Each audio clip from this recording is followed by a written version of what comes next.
normally bano bejanga drugs amanyile tawe. Saidi no nafungengile hii.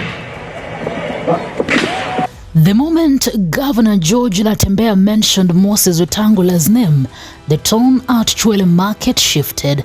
He was midway through a pointed accusation claiming the Speaker of the National Assembly was behind the escalating violence witnessed in the Kabuchai by-election when supporters began murmuring. Phones were raised and the tension packed tightly into the crowd. Just seconds later, the first shot rang out.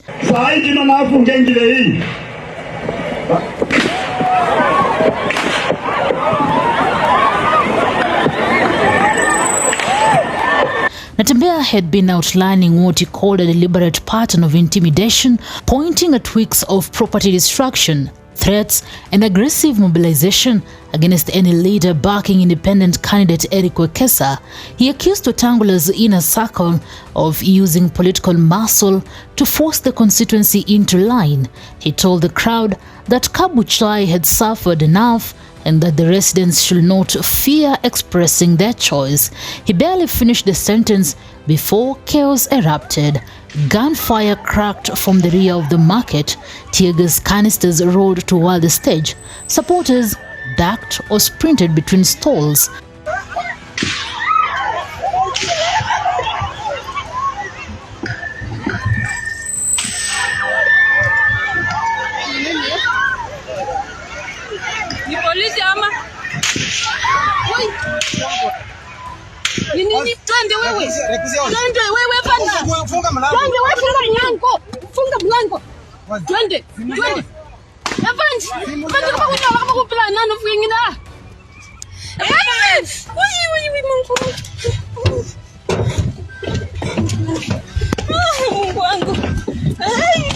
Relax.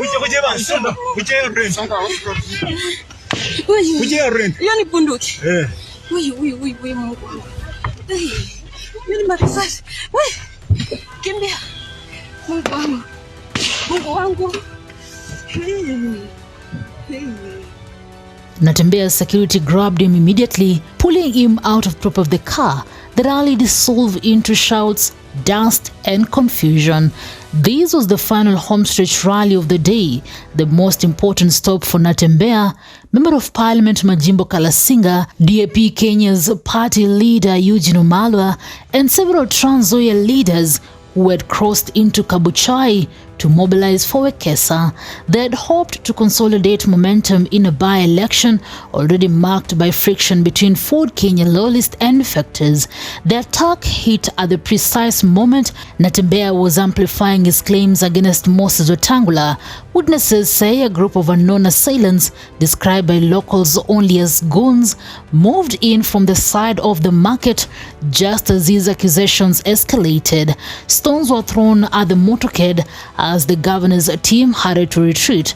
A Nzoia MCA in Natembeya's entourage sustained injuries during the escape.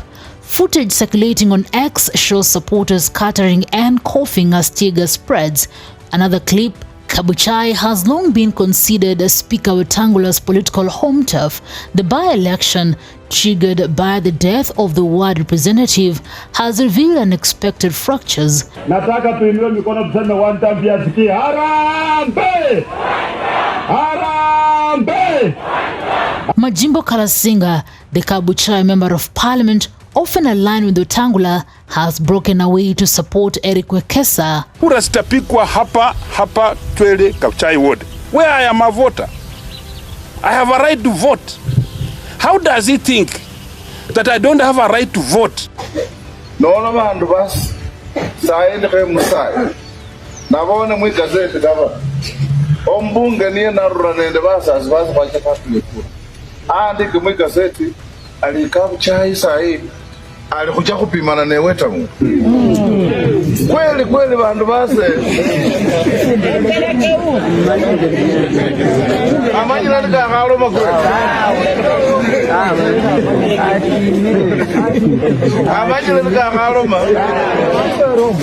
enyose muliyo niyakhela bakendanga butima naronga apekula na hapo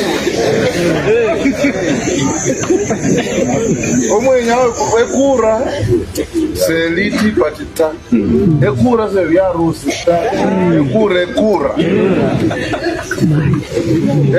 Ekura. Mubwami balomanilanga. Mubwami bapanilanga. Beran. Mubwami se busilisya buchakela hota.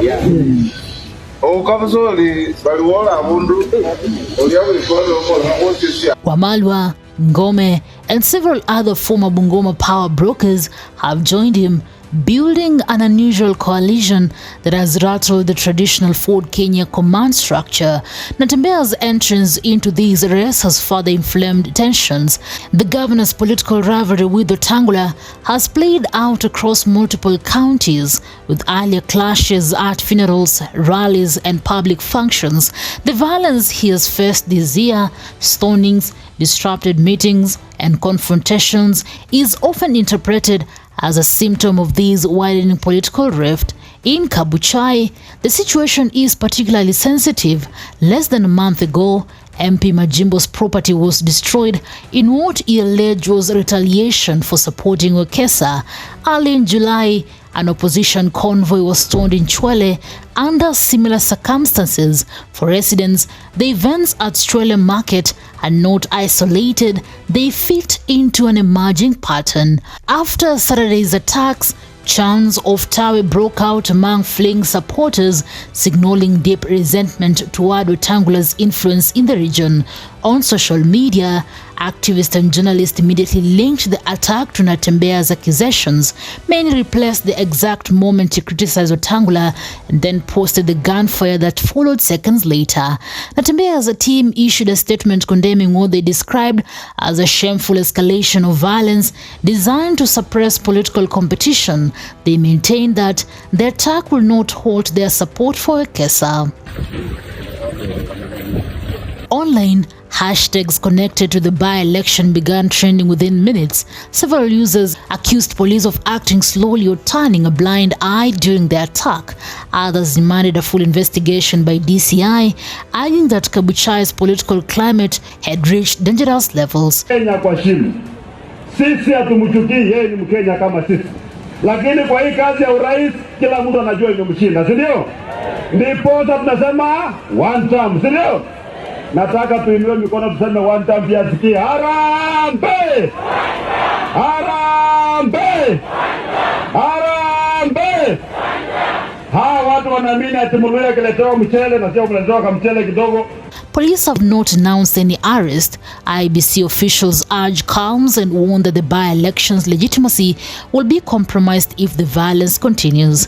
As campaigns enter the final phase, Kabuchai stands at crossroads. The by-election has become a battleground not just for local representation, but for dominance in Western Kenya politics, with shifting alliances, open accusations, and visible fractures.